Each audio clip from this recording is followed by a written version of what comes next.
Hello everyone, welcome back to Garden Fever. I'm Corey Lefevre, your host, coming to you direct from northern Utah in the United States. Welcome back. I have a great episode for you today. Today I wanted to talk to you about the difference between perennials and annuals. I had a friend of mine reach out to me, a subscriber that didn't know this. It seems like common knowledge when you've been gardening for a long time, the difference, but for some of those that are just getting into gardening, I wanted to talk to you a little bit about the perennials and annuals.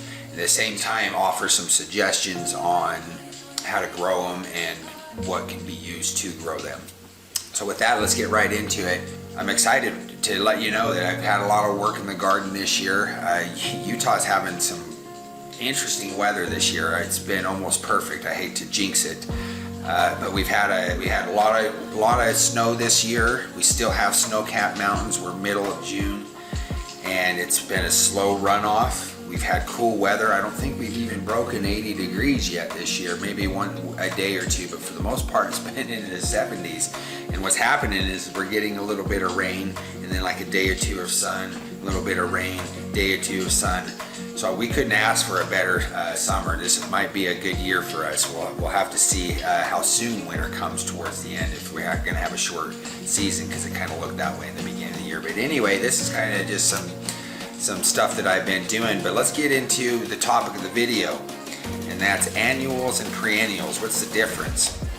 Well, annuals mean that they need to be reseeded or they won't come back each year.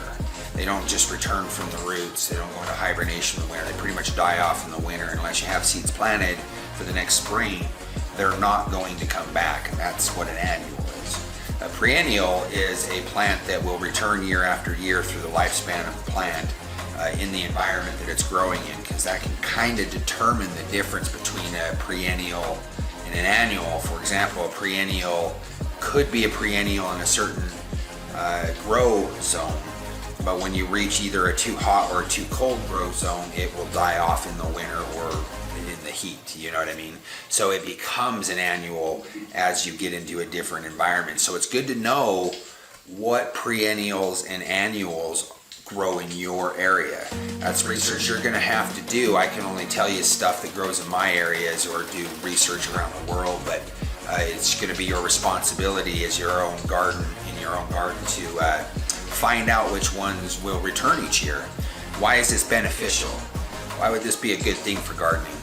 Well, the point of gardening is to get fresh fruits and vegetables and plants and herbs and medicinal plants close to your home that don't go through the stores and through the whole economy, if you will. So you make the original investment or purchase of the plant through seeds or through cuttings or whatever. You plant the plant, and then that food source returns year after year after year. And sometimes you can even split the roots and reseed them so that even after the lifespan of the plant, let's say 10, 15, 20 years, you can still have fresh, viable fruits and vegetables, because they basically have a child, or you reproduce them and start the cycle all over again. So perennials can be very, very good for your garden, because once you've established them, you don't have to go back each year and do the labor of clearing out the weeds. You don't have to till the earth. You don't have to compost as much. You basically plant it and let it grow and mature, and just kind of fertilize and compost as you go. It's a lot less labor than the annuals. The annuals, you got to prepare the soil each year. You have to plant them all, water them all, harvest them all, and then redo the process each year. What are the benefits of annuals? Well, there's certain fruits and vegetables that just are annuals, and no matter what, you have to reseed in order for them to return. So they're just going to be labor intensive, like corn and things like that. You've got to plant them. You can't, they're not going to return year after year or produce corn each year without reseeding. So you can't have it all with perennials, and you can't have it all with annuals, so I recommend a blend of it.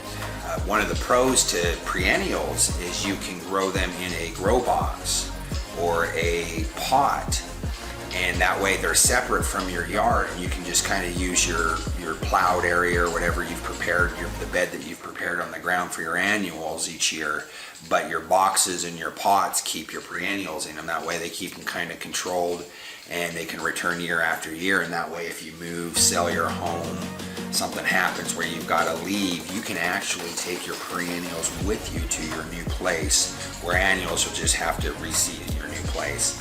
So as you can see, pros and cons. But I wanted to stop there for a second because I have an affiliate link with Savana, and they make great grow boxes, as you can see here.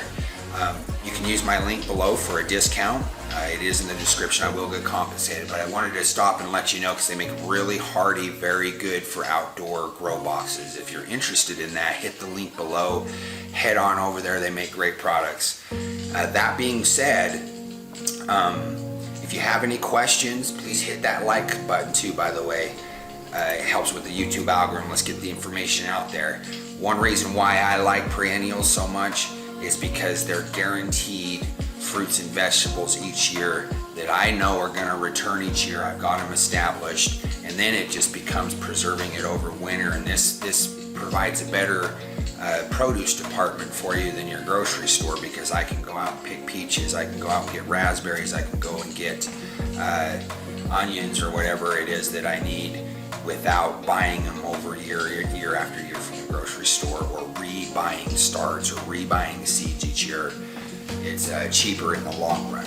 So I do recommend perennials. As many perennials that you can grow, that you eat and use in your home, get them established in your yard. That way you have a returning plant each year, and you can guarantee it. So I'm going to go over some suggestions of particular ones that I enjoy in my area that are perennial, and that's green onions, bunching onions, the Egyptian walking onions. I can't tell you how many times I've used them in omelets, in hash browns, in eggs, steaks, salads, you name it. I use it all the time. I'm even working on establishing that on the inside, so I have year-round perennials. That's a long-term goal that I have that will be for future videos. But bunching onions, any of the fruits, a lot of the fruits will return, such as raspberries, strawberries, any of the fruit trees. Fruit trees are great for this. You plant them once, you kind of take care of them for a few years, they establish themselves, and you get fruit year after year after year. And as long as you use that fruit and take care of the tree, it will, for 20, 30 years, provide fruits for you. Grapes are a good one. A lot of the tubers, such as sunchokes, Jerusalem sunchokes, I really like those ones because they actually taste better in the winter, and so you almost want to harvest them in cold weather versus deep sun weather.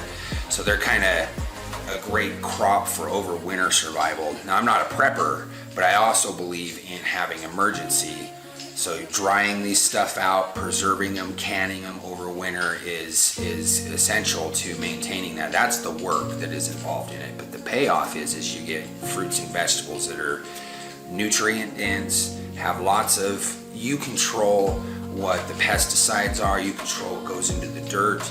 They're compact with nutrients, which you don't often get in the stores. And it doesn't get any fresher than that. 10, 20 feet away, you bring it straight to the dinner table, versus it being trucked from some other state or other country, being shipped, being trucked all the way to the store, and then you go and purchase it, and then finally you eat it. That's not fresh. I mean, it's as fresh as it can be for a lot of people, but the ultimate way to get fresh fruits and vegetables that are nutrient dense is to grow them in your backyard, and perennials are one of the good ways to do it. That being said, I want to thank you for joining me. I appreciate your time. You subscribers are awesome. Hit that like button, hit subscribe, share the video. Let's get the knowledge out there, and let's make this world a paradise one yard at a time.